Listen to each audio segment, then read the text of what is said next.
All right. Hello, everyone. Welcome back to Comics for All. Today is Saturday, February 7th, 2026. So, the rare ink and insight on a Saturday, which is awesome. But we have an awesome guest today, Devin, who is part of Summit Comics, but also got his own creator campaign that we're going to talk about today. But, Devin, thank you so much for taking some time out of your schedule to join us. I appreciate you having me on this lovely Saturday afternoon. That's right. It's cold outside. I was trying to stay out and, well, stay in rather. So, to be able to be on this show today and, out of the cold, no less, it's going to be a great day. Of course. So, the first question we like to ask everyone who comes on, we are a reader centric channel because I'm a comics librarian. It's just kind of my focus. But what hooked you into comics as a reader? Oh, man. Well, a small preface to this. My father actually got me into comic books. Mm-hmm. So, when I was a kid, I learned how to read from comics because my dad still has an extensive collection of his own.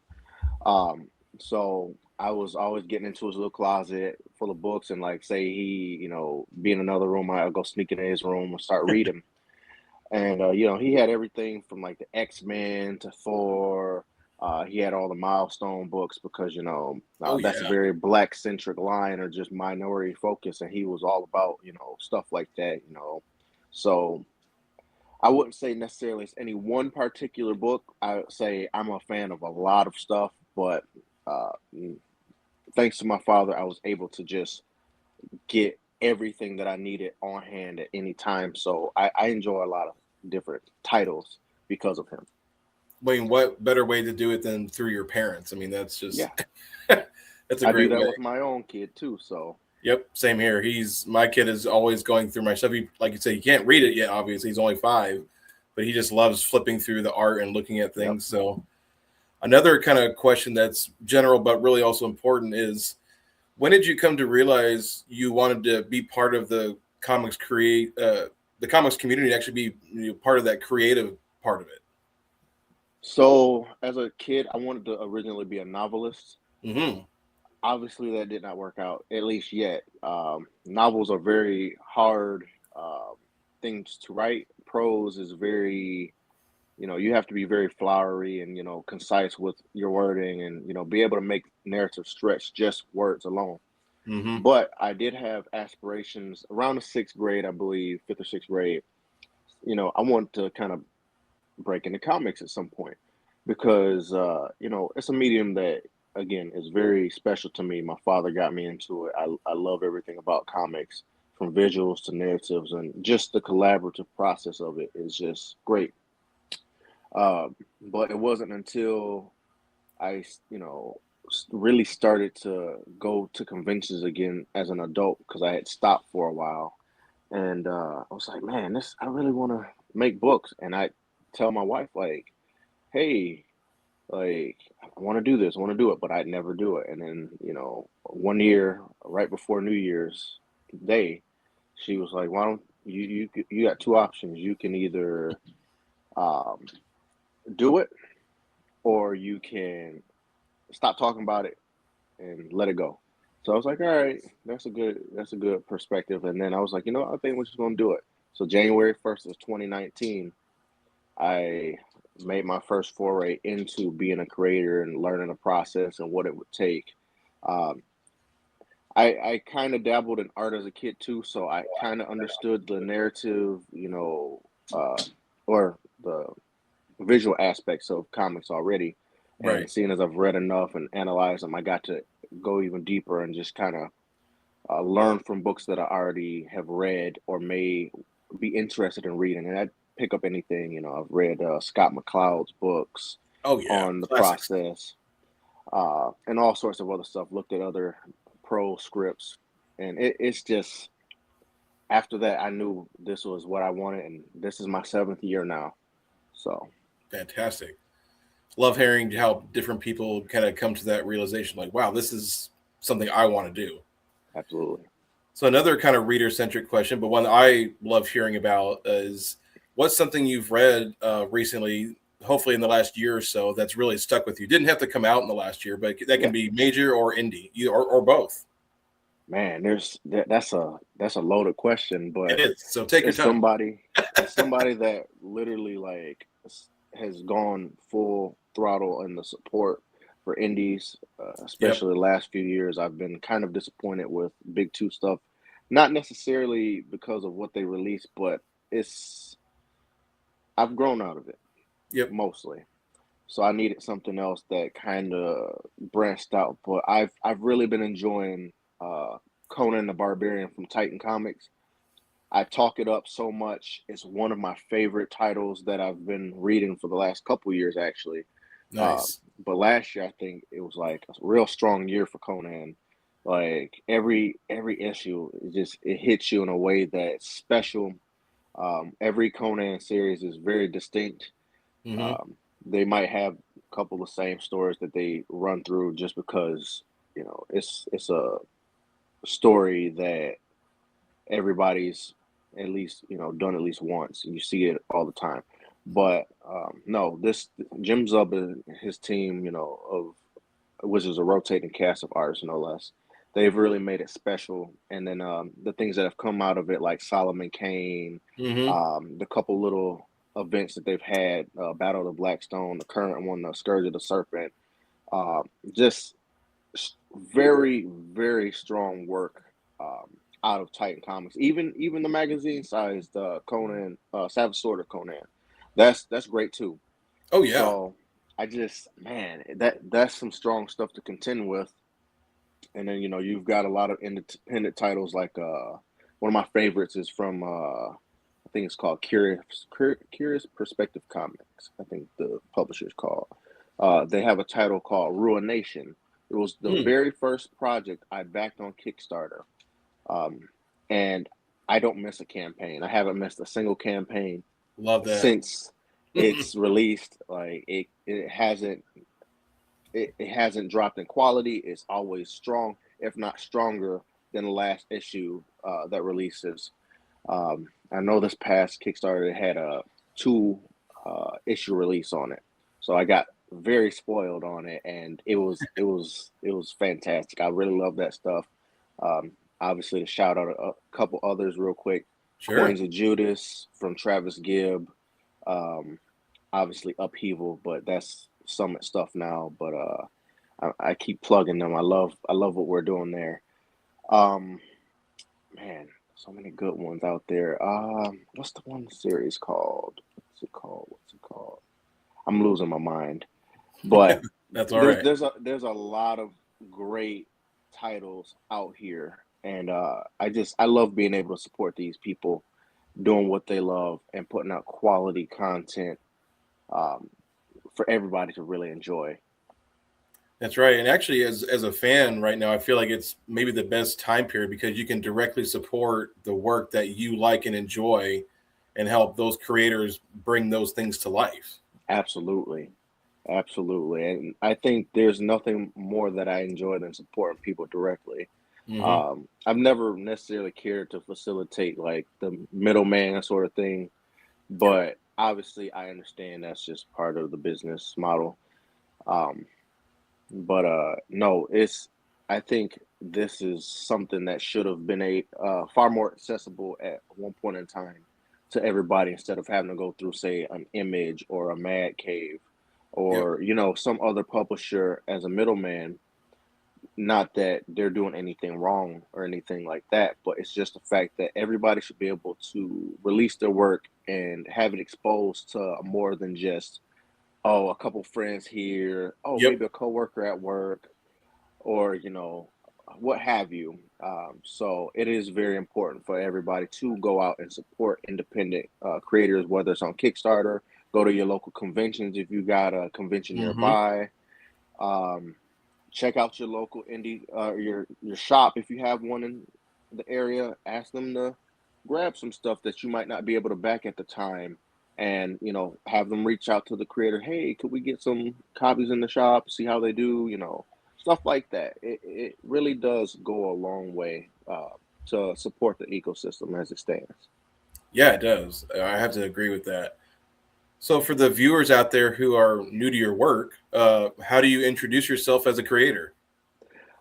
Man, that's a fun one. So as a creator, for those of you that don't know me, my name is Devin Arscott. I'm a writer, editor, and the now editor in chief of Summit Comics, and I have my own publisher called Epic Fantasy Studios, which is where all my own personal works come from. Perfect. I'm based out of Michigan, actually just south of Detroit.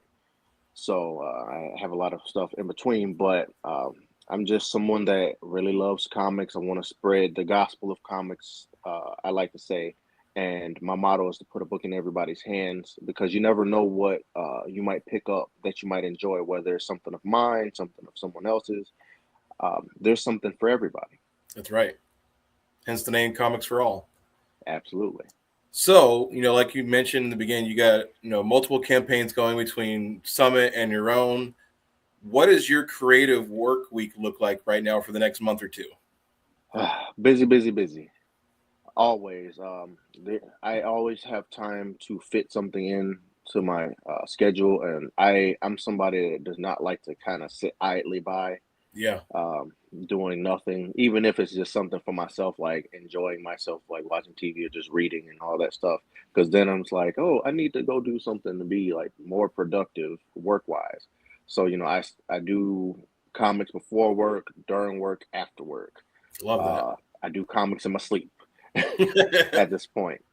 So, but it's about a proper balance. Not everything is going to be a 1-1 of like equality as far as like balancing your home life and your personal jobs and Right. comics work. So, it's important for me to find that balance. So on a day to day, I might pick like two things to do. So, okay, today after this last interview for me, I have two things to edit. One that I need to finish that should have been done yesterday, but I fell asleep right after work. I was tired. Don't And blame then me. another one that I need to do a quick turnaround on. I should have started at the beginning of the week, but the week just kind of slipped away. But it's something that I love enough to be able to get it finished up and quickly turn around so that way I can jump into some more stuff tomorrow.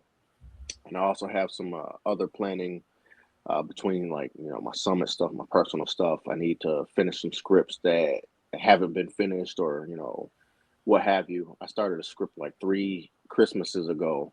I wrote a graphic novel mostly in the month of December. In 1 month, I wrote like 70 pages, but Wow. the the problem is it's unfinished. So once you hit a certain page, it goes from having descriptions and like dialogue and stuff to just being descriptions, just to being empty pages where I Hmm. start to like uh draft it but hadn't put nothing there yet.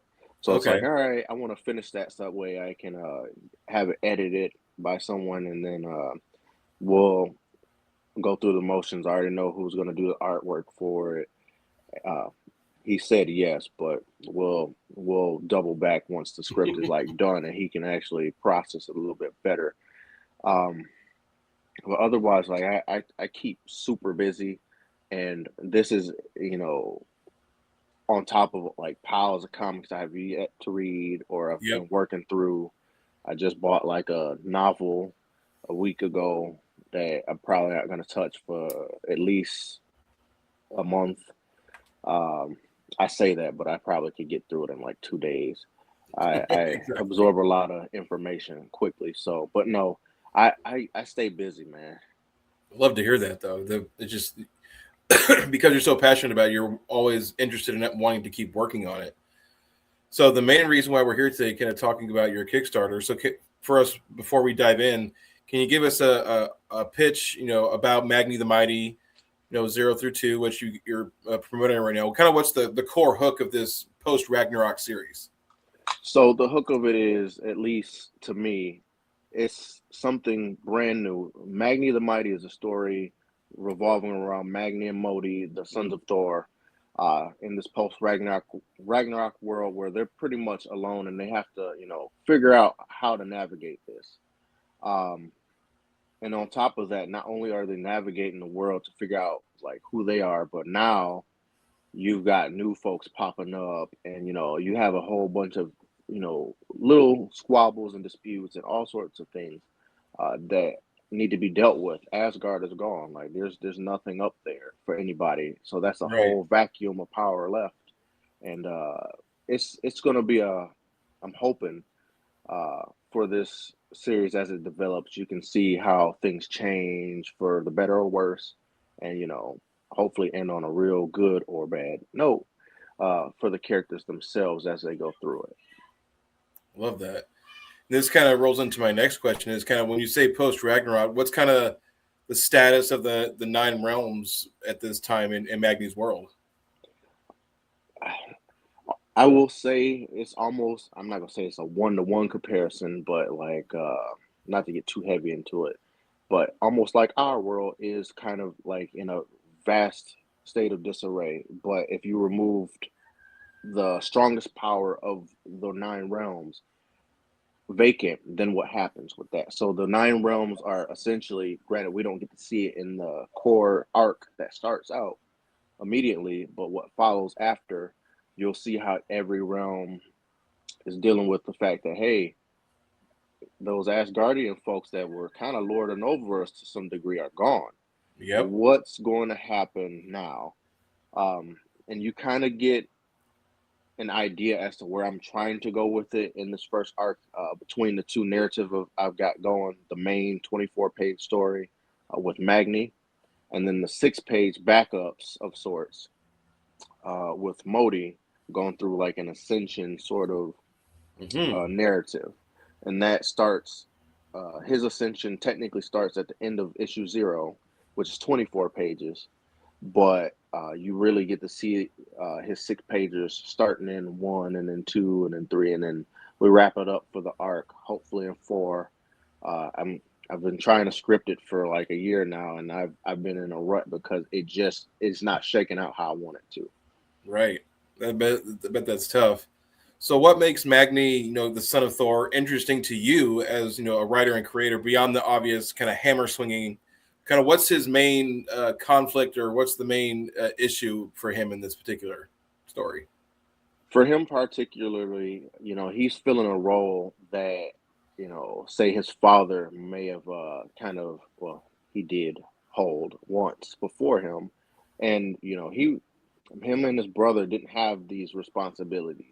Hmm. They got to kind of live a little more aloof, be gods and not, hey, we're protectors, we're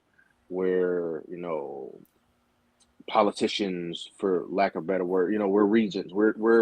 We don't do these kinds of things. We're going out to do what kids do, especially godly kids. So Magni's particular dilemma, at least for a couple arcs, is just figuring out how to move on from the fact that most of his loved ones, aside from his brother and a sister that people don't understand, that Thor had 3 kids. Um, they have She's somewhere, but eventually I would like to flesh that out and show where exactly she is. But he's dealing with a lot.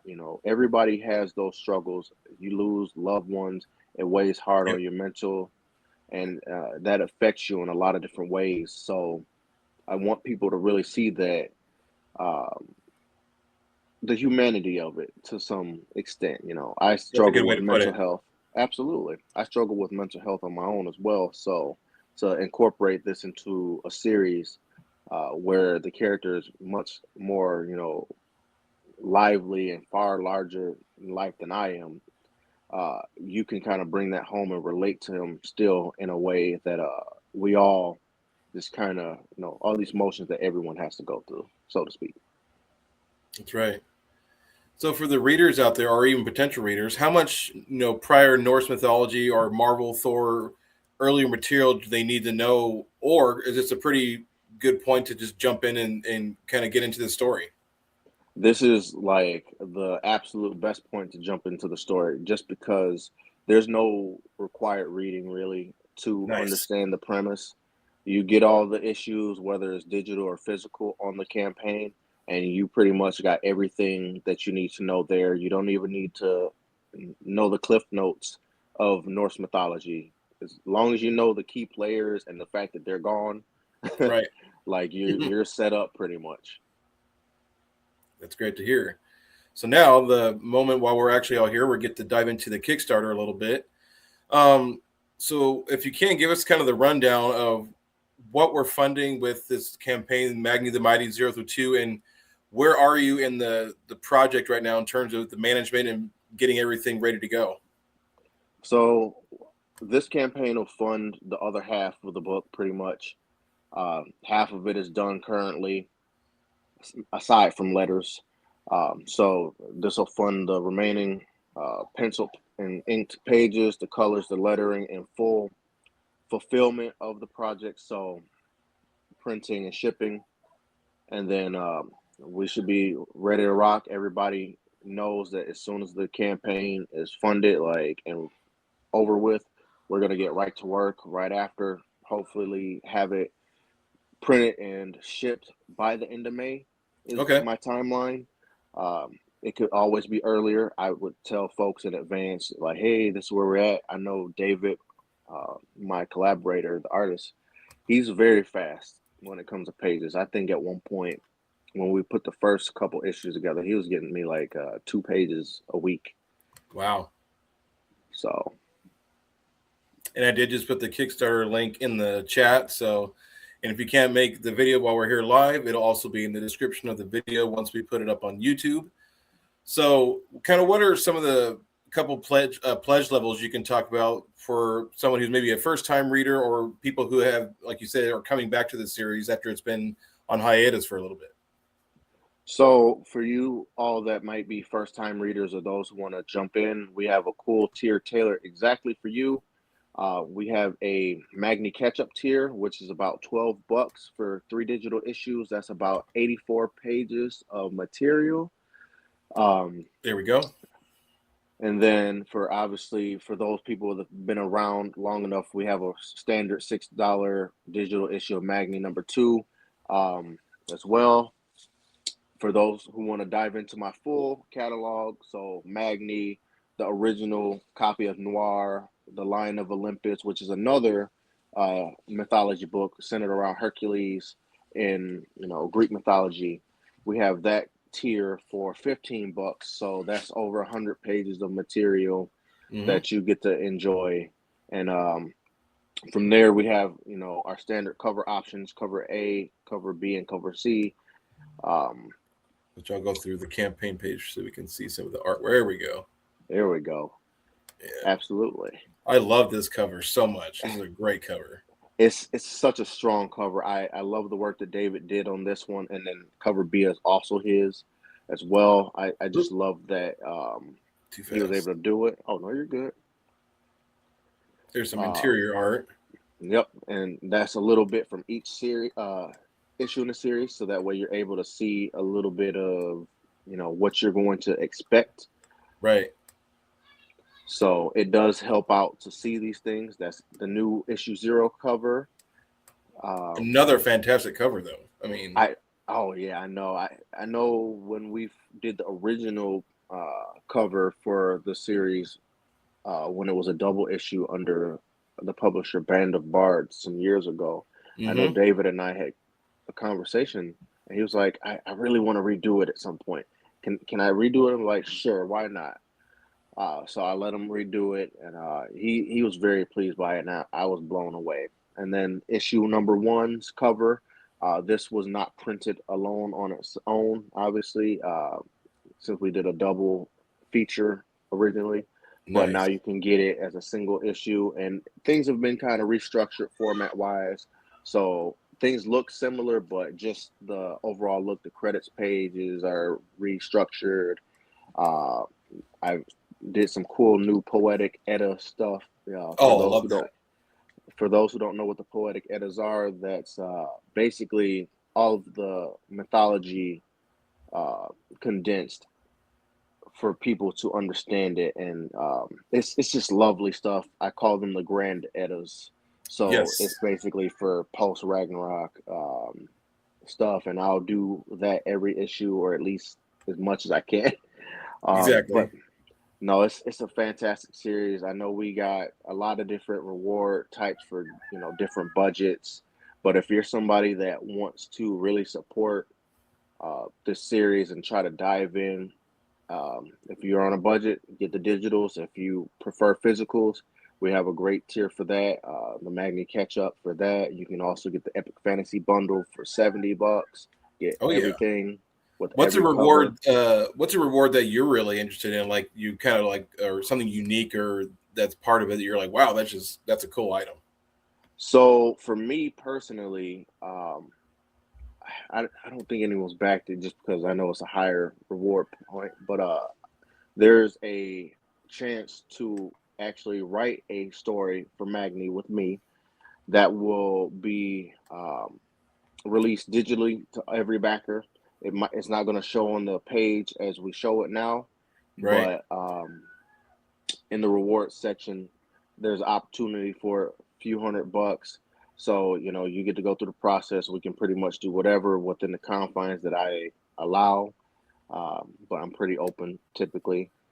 And I think that's a great incentive for people who want a chance to create, but might not be able to create themselves at the moment, Absolutely. or are need help navigating that process. And I would help you every step of the way with this story.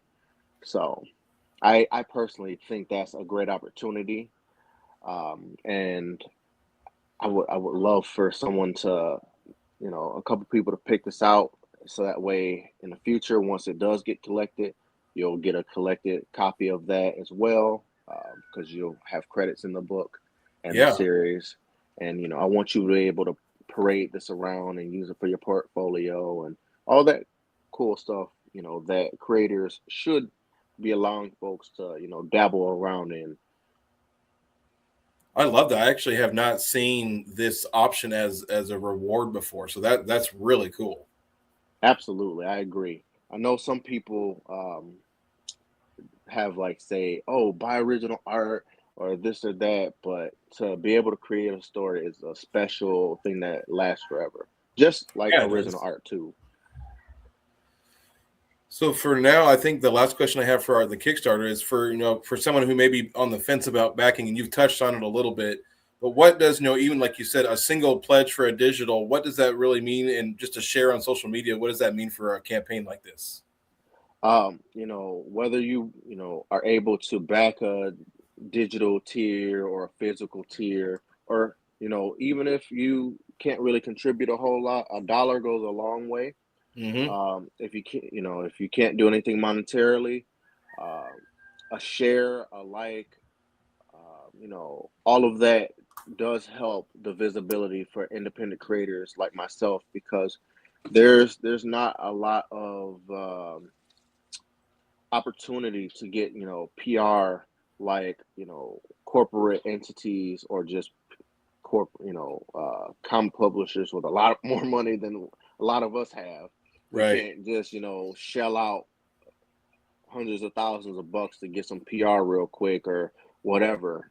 But anything to help us, uh, get the word out. I appreciate it. If you back, I appreciate you. I want to make sure this is something that you really enjoy. Um, Obviously, once we get over a goal as well, we have some stretch goals that I'd like to get into. Um, you know, from bookmarks to, I think, maybe a print or a couple prints, something like that. But I really want to be able to give you guys some incentives as we hit these goals and knock them out the park, and just get the book into your hands. That's important. That's right. It's all about the readers. It really is. So Absolutely. you haven't got to touch on it quite yet, but you also are in work with Summit Comics. So can you kind of touch on what your role is at Summit and what you're creative and what you're getting to work on with them? So I am actually the editor in chief of Summit Comics. Nice. So I pretty much dabble into it all. I actually am one of the core originators of the group, and it all started off an idea, and then once we got everybody else involved, it turned into something very beautiful, especially with Pinnacle number one. which Hmm. is a big book. It's over 120 pages, I believe now. Um, If you want and to know we've more about it, watch yesterday's video. absolutely, and I know we've unlocked a lot of stretch goals there. Oh But yeah, other than being the editor in chief as well, I have two series. perfect. I Can you have share about those? absolutely. I have Noir, which was a series that originated under Epic Fantasy Studios, alongside Granite, who I launched both of those books in a 3-in-1 campaign a few years ago, actually. And now they've moved on to Summit and are able to be expanded upon in an even bigger universe than what CJ Hudson and I were originally going to do. Love And then that. I'm also the writer of Trench, which is an alien uh, in a trench coat, pretty much, doing some cool stuff. They're stranded on Earth. They're getting into a bunch of shenanigans. I actually got a page from page one of the solo series that'll be releasing sometime this year Excellent. from artist Nico Arcudi. So I'm very excited to get that out there. I really want to get this stuff into people's hands and just keep showing folks like something that feels familiar, but is not the same as what we've been given. I want people to actually give us a shot instead of trying to downplay us as something that we're not. We're not the next Marvel or DC. I literally said it in the interview with CBR, but they ran with the headline. I appreciate them for that. But uh, seeing all the people in the comments, oh, calling Noir, what was the one that I thought was hilarious? Whack Panther, or uh, I'm like, okay, Oh, I appreciate that, and I was like, oh wow, that was a laugh. I kind of, oh man, it took me over the top, but it's just like, man, let us get out there first and try some stuff out with it. But we created this book. It's a special book. I love it, um, and well, I I'll hope ask you the everybody else same will love it. question I asked them yesterday too. Is especially in your position as editor in chief, what does success look like to you in this first year? Success to me personally is just being able to put the books in people's hands. It's not the Hmm. money nor the Just get the books out there. notoriety. Absolutely. I want you to enjoy the material. I want you to be able to, discern for yourself whether this is for you or what have you. If there's a character that sticks with you after Pinnacle and you're waiting for their solo release, okay, now you have a myriad of options to choose from, whether it's Trance Noir, Upheaval, Granite, whomever. Um, you have options that, will come whether, now or later to choose from and, collect from there and grow with them as well. So success to me is that simple and plain. It's a great answer. So, for our closing section here, how do you get to engage with readers? Have you gotten any memorable fan interactions in person, online, or if there's anything that's really stood out to you between like that or reader feedback? So for me, like really getting involved at like conventions or just being able to keep doing these uh, crowdfunding campaigns because I'll see the same names over and over and over again. That Uh huh. means, that I've truly been able to hook someone. But I will say there was an interaction I had a few summers ago. I did a show here in Michigan. I forget exact. Oh, I think it was called Capital City Comic Con here, and there was a kid. I had the original versions of Magni there with me, and he was like, "I, I've never read a book with a post Ragnarok series like story before." And like he didn't even want to hear the rest of the pitch. He just threw me money and like asked for my signature and like a picture with me, I believe too. And then he like shook my hand and then like he went off to continue the convention, but like he'd come back through, like I'd hear him talking and he'd just be staring at the book. I'm like, wow, I that was crazy like experience. And I think I had something similar happen at a show this past November as well, but I can't remember it as well as that one specifically. That Wow. took me way high up, and I just love seeing that sort of interaction from people, especially children, because Oh yeah. once they get hooked on something and they like it, like you don't have to tell them nothing. You know, adults are a little bit harder to convince, depending on their interests and like that, stuff like that. But it's just once somebody finds a good thing, they're very much committed to it. Well, speaking of conventions, can you talk about what conventions you're going to be at the next couple months? Uh, phew.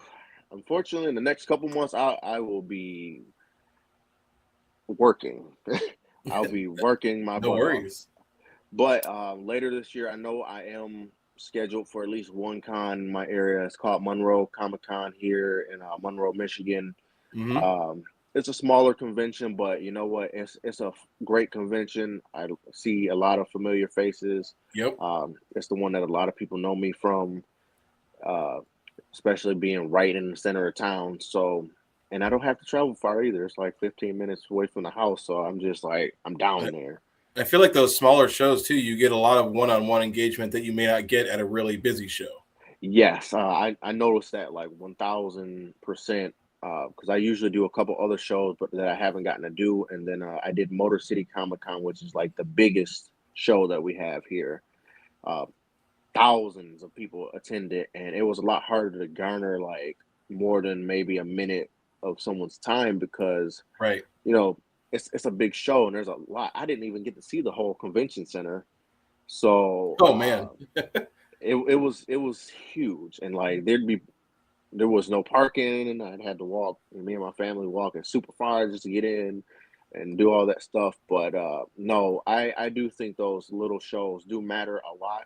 I think that's part of my itinerary for conventions going forward. Just kind of get into smaller shows, get that more personable interaction with like readers because I can actually do a little bit better. Not that I do bad. Uh, just connecting with them on a personal level, and I try to do that as is. Yeah, that's great though. So, any hints, or at least what you can talk about, of things you've got coming out the rest of 26? Ooh, I think it's less hints, but more incentive for people to follow me. But I'm planning on making sure Magni gets out to folks. Hmm. I got Trench going right now. That'll be hopefully finished art wise completely by what did I say, May or June. Um, so I'm looking for a specific launch date for that. Yeah, I was going to ask, Sometime was there later a this launch year. date for the Trench series? Um, Nothing that's concrete just yet, but hopefully in the coming months there'll be a little bit more announcements regarding that. So stay Okay. tuned on that. Noir will be coming back in some facet this year outside of Pinnacle and the new remastered version of Issue Zero that you can get on the Nice. Summit campaign as well. Um, but I'm just focused on those couple for right now. If I can push out something more, I'm trying to push out a Substack exclusive comic.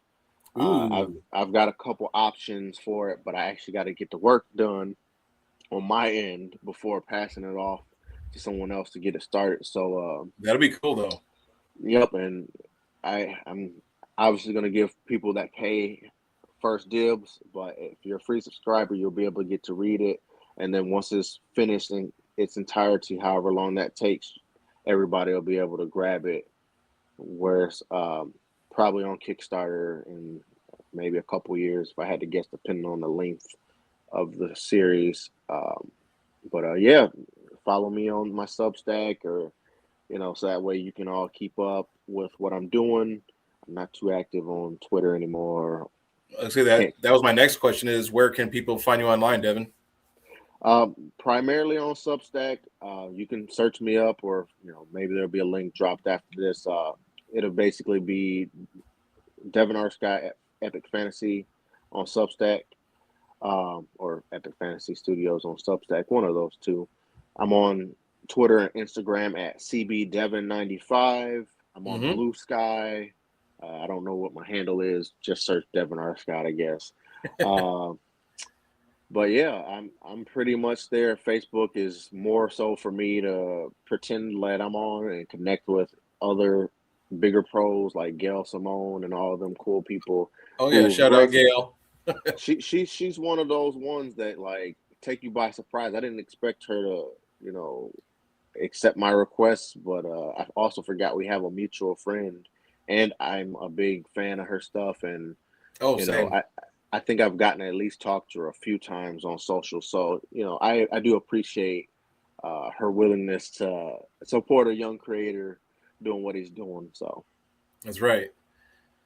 So my last question to close this out is kind of an odd one, but do you have a favorite snack or a meal as a go-to when you need to sit down for a couple hours? oh man. I've been one of those people that have been like dangerously into those like ice cream bars like that are themed like the candies, like Oh Twix yeah, bars. I'm like, man, those are dangerous. Get them away from me. But I'm like, I can't not have it. Or another that's go fair. to is almonds. I love almonds. Um, tip, I, man, I think it's a specific brand, Blue Diamond. I love those. They have Oh yeah, like those are really good. I like regular ones or the blueberry like coated almonds. Those are like addictive. I'm like, man, if I need to grab a handful of something, that's the first thing I'm eyeing. I Oh just yeah. hope somebody don't beat me to them at the store because I get upset when I don't get them. It's kind of bonkers out here in California because they grow every kind of nut imaginable under the sun. So you can get those farm fresh berry and all the different seasonings and flavors, and it's just incredible. See, you shouldn't have said that. Now I got to come out there and Now you got to come out. I got to come out there just for that. I'd lose my mind. I'd get lost in it. My wife would Right. have to like reel me in. Like, nope, come on. Oh yeah. Well, I know people who run conventions out here, so we'll have to get them to have you as a guest out here. Absolutely, I would love to. I've never been to California, and quite frankly, I would love to. I know it was. I think I was actually invited to one con out there somewhere a few years ago, but Okay. I never heard back from the convention runner. So I'm like, okay, because I'm not going. I guess that's a no. So yeah, pretty much. I'm like, all right, then I'll figure it out one day. That's right. All right, Devin. Well, that's the end of our conversation today. It's been a fantastic time. I had a great time talking with you. So, but any last comments before we head out? Read, read, read. If if you've got, you know, 30 minutes to commit to a television show, you got 30 minutes to commit to a good book, whether it's a comic book, novel, article, even 100%. just focus on the literacy. We are losing literacy at a high rate in this country, unfortunately, and the world due to silly things like social media and other stuff. It's good to be social, but it's even better to get lost in a good book. I can't say it any better than that, to be completely honest. So, well, everybody out there, thank you for joining Comics for All once again, where comics, creativity, and community all connect. Thank you, Devin, one more time for joining us and taking some Thank time out of you. your schedule. It's been great. So, everybody out there, thank you for joining us wherever you are, and we'll see you next time. Take care. Take it easy.